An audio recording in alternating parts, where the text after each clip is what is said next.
Tonight, welcome, Kathryn. Yeah, fantastic.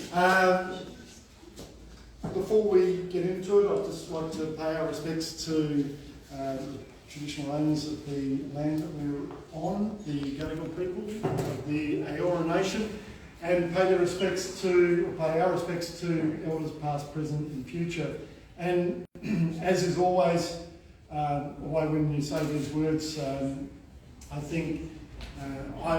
It always comes to mind, for me anyway, about a sense of place and what it is to be in a place, and it's something that we do talk a little bit about in this gallery. And I think because the nature of a lot of the work that we show is about places, about the landscape and what it means to belong in somewhere. And I think with this show by Kathryn, it's just extraordinary what you've managed to achieve with that. And I just want to go a couple of observations, and feel free to jump in any time.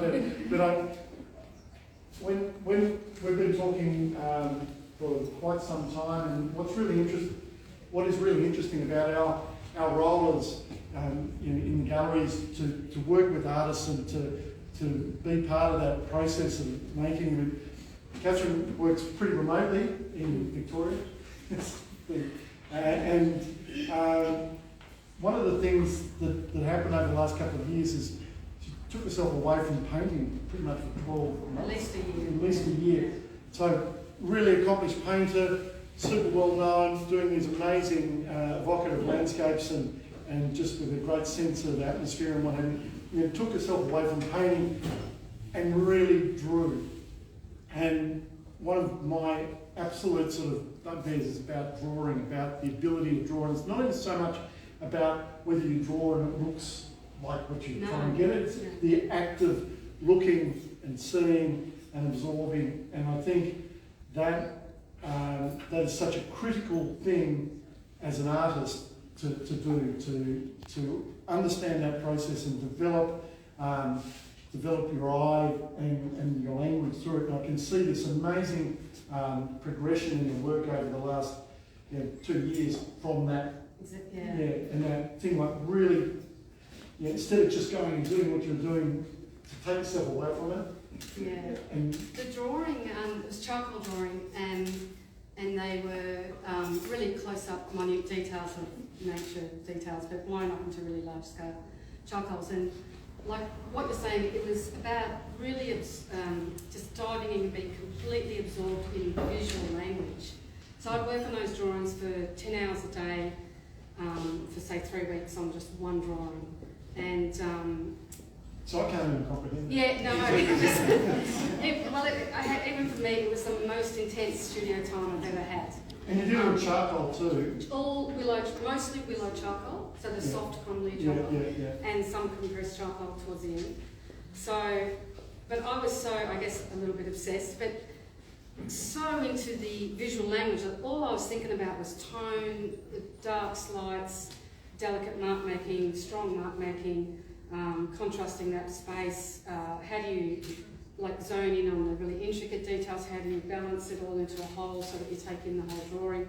So it just, I don't know what's the word.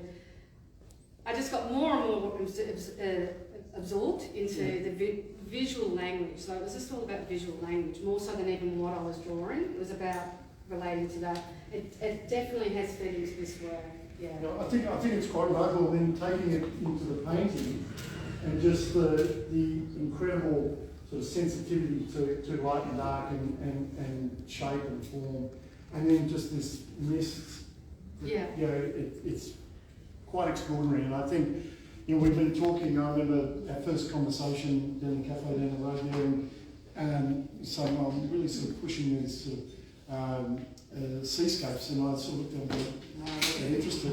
And then these come in, and I'm just gobsmacked by just how beautiful and how difficult it is to paint things like sky and water and have them relate to each other. I think so just want to acknowledge the fact, the effort and the intensity that you've gone about your practice over the last couple of years. It's something that's that they say about if you want to be a writer, write. If you want to be a painter, paint. If you want to, be a drawer, you've got to do it. And putting in those hours has changed everything.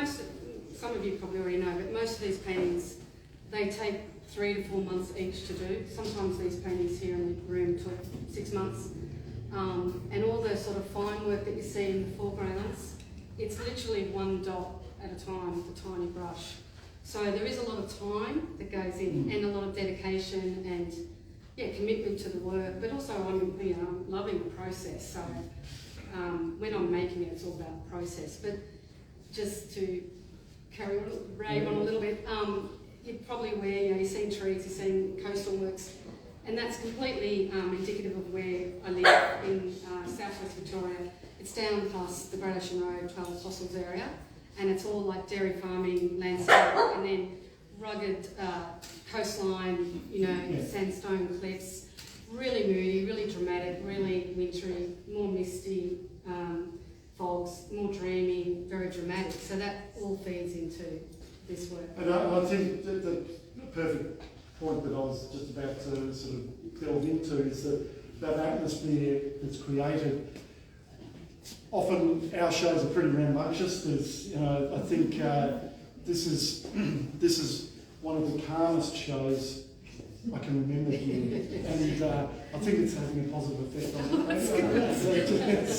But it was funny. Some of the curator came in yesterday and said, "Oh man, this is as quiet as I've ever seen it." Yeah, we need a nice big sofa. Yeah. But it's such a beautiful experience, and I think that's the measure of really interesting artwork, that you can have this.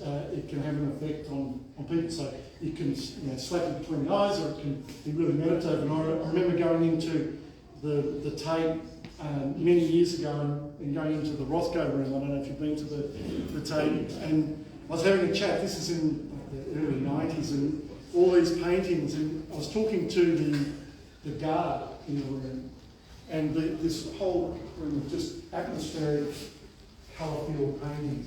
And he said, it does not matter who comes in this room, how many people come in this room, but the tone or the noise of it drops in it. And I thought it was a really interesting experience that these visual moments, you talk about visual language, that you can control people's emotions through not only what you're painting, but how you paint. It's all about how you paint. And I think if that's the mark of a successful exhibition, you've knocked it out of the park. I mean, it's completely beautiful. And I think,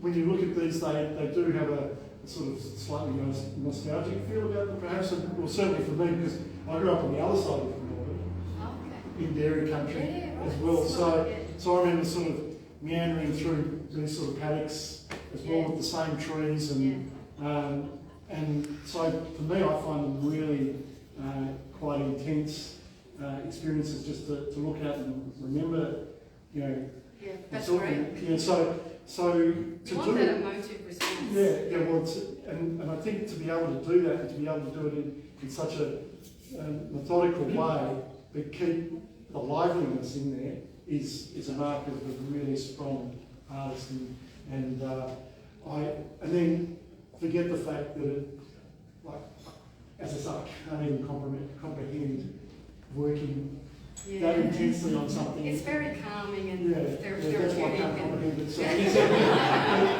But I think it's good music. Yeah.